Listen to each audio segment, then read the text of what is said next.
میرے بھائیوں، زنا بدکاری ایک ایسا گناہ ہے کہ جس کے اوپر اللہ رب العزت نہ صرف آخرت میں سزا دیں گے بلکہ اس کے دنیاوی نقصانات بھی بہت زیادہ ہیں۔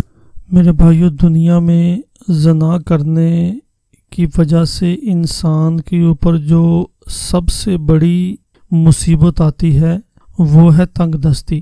غریبی، فقر، کیونکہ آقا علیہ السلام نے فرمایا کہ زنا فقر کو دعوت دیتا ہے۔ تو میرے بھائیوں، جو آدمی زانی ہوگا، بدکاری کرے گا، اس کے پاس سے دولت جو ہے وہ ختم ہو جائے گی، رزق جو ہے اس کے پاس سے ختم ہو جائے گا۔ اور میرے بھائیوں، دوسرا، زنا کرنے کی وجہ سے جو انسان کو نقصان ہوتا ہے وہ ہے کہ انسان کو بھولنے کی بیماری لگ جاتی۔ انسان جو ہے وہ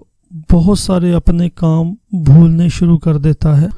اپنے بہت سے ضروری کام اور بہت سی ضروری چیزیں جو ہے وہ بھولنا شروع کر دیتا ہے۔ اور میرے بھائیوں، تیسرا جو دنیا کے اندر انسان کو بڑا نقصان ہوتا ہے وہ یہ ہے کہ انسان کی صحت خراب ہونا شروع ہو جاتی۔ نہ صرف انسان کی صحت خراب ہوتی ہے بلکہ انسان بعض اوقات بہت بڑی بڑی بیماریوں کے اندر بھی مبتلا ہو جاتا ہے۔ اور زنا کرنے کی وجہ سے میرے بھائیوں جو چوتھا بڑا نقصان ہے وہ یہ ہے کہ انسان کے چہرے کی خوبصورتی ختم ہو جاتی، انسان جو ہے وہ بد شکل ہونا شروع ہو جاتا ہے۔ اور میرے بھائیوں، پانچویں پریشانی جو انسان کے اوپر آتی ہے دنیا کے اندر وہ یہ ہے کہ انسان، زانی آدمی جو ہے وہ ہر وقت پریشان۔ اور آدمی کا چھٹا نقصان یہ ہے کہ زانی آدمی ہر عورت کو بری نظر سے دیکھتا ہے۔ اور میرے بھائیوں، بعض اوقات تو وہ اپنے محرم رشتوں کو بھی بری نظر سے دیکھنا شروع کر دیتا ہے۔ اور میرے بھائیوں، ساتواں بڑا نقصان یہ ہے کہ آدمی کی عبادت کے اندر کمی آ جاتی ہے، یہاں تک کہ آدمی فرض نمازوں کو چھوڑنا شروع کر دیتا ہے۔ اللہ رب العزت اس آدمی سے فرض نمازوں کی توفیق بھی چھین دیتا ہے۔ اور میرے بھائیوں، آٹھواں بڑا نقصان یہ ہے کہ زانی آدمی جو ہے وہ نیک لوگوں سے نفرت کرنا شروع کر دیتا ہے، اس کو نیک لوگ اچھے نہیں لگتے۔ اور میرے بھائیوں، نواں نقصان یہ ہے کہ آدمی کی دعائیں قبول نہیں ہوتی۔ جو آدمی زانی ہوتا ہے، بدکاری کرتا ہے، اللہ رب العزت اس کی دعاؤں کو قبول نہیں کرتے۔ اور میرے بھائیوں، 10واں ایک بڑا نقصان یہ ہے کہ انسان کی زندگی کے اندر جو ہے بے برکتی آ جاتی ہے، انسان کی عمر جو ہے وہ گھٹنا شروع ہو جاتی ہے۔ میرے بھائیوں، گھٹنے سے مراد یہ ہے کہ انسان جو ہے وہ ایسی بیماریوں میں مبتلا ہو جاتا ہے کہ وہ جلد ہی موت کے منہ پہ پہنچ جاتا ہے۔ کیونکہ میرے بھائیوں، زانی لوگ جو ہیں وہ اپنی زناکاری کو پورا کرنے کے لیے مختلف قسم کی ادویات استعمال کرتے ہیں، تو وہ ادویات انسان کے جسم کے اندر جو ہے وہ بہت سارے نقصانات پیدا کرتی ہیں، انسان کے جسم کے اندر جو ہے وہ بیماریاں پیدا کرتی ہیں، انسان کے جسم کے اندر جو ہے وہ جگر کو خراب کرتی ہیں اور انسان کے گردوں کو خراب کرتی ہیں، جس کی وجہ سے انسان جو ہے وہ جلد ہی موت کے منہ پہ پہنچ جاتا ہے۔ اور میرے بھائیوں، 11واں بڑا نقصان یہ ہے کہ انسان کے علم کے اندر کمی آ جاتی ہے، انسان کی ذہانت جو ہے وہ کم ہو جاتی ہے، انسان کا علم جو ہے وہ کم ہو جاتا ہے۔ میرے بھائیوں، ایک بہت بڑا نقصان یہ بھی ہے کہ انسان کی ترقی رک جاتی ہے، کیونکہ زانی آدمی کو جہاں پہ زنا کی سہولت میسر ہوتی ہے وہ اس جگہ کو چھوڑنا نہیں چاہتا۔ اور بعض اوقات انسان کو کچھ ایسے ترقی کے مواقع مل رہے ہوتے ہیں لیکن انسان جو ہے وہ چونکہ اس جگہ پہ اس کو زنا کی سہولت میسر ہوتی ہے اس جگہ کو چھوڑنا نہیں چاہتا، جس کی وجہ سے وہ اپنے بہت سارے ترقی کے مواقع جو اس کو کسی دوسری جگہ پہ مل رہے ہوتے ہیں ان کو جو ہے وہ اویل نہیں کرتا، ان کو جو ہے وہ حاصل نہیں کرتا، صرف اس لیے کہ انسان سمجھتا ہے کہ اگر وہ اس جگہ کو چھوڑ کے جائے گا تو وہ زنا کی سہولت سے محروم ہو جائے گا۔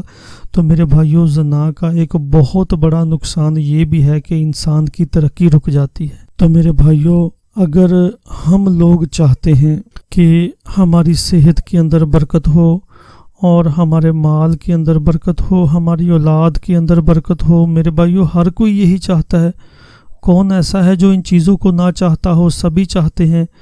تو اس کے لیے ضروری ہے کہ انسان اس گناہ سے توبہ کرے، اس گناہ سے باز رہے، اس گناہ سے دور رہے۔ میرے بھائیوں، آپ قرآن پاک کے اندر سورہ یوسف کو پڑھ کے دیکھ سکتے ہیں کہ حضرت یوسف علیہ السلام نے اس گناہ کو ترک کیا، اس گناہ سے باز رہے، چھوڑا تو اللہ رب العزت نے ان کو دنیا کے اندر بھی اس چیز کا صلہ،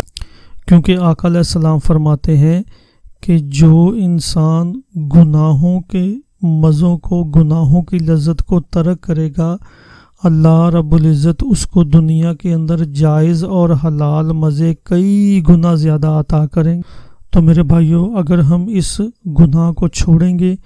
تو اللہ رب العزت ہمیں اس کے عوض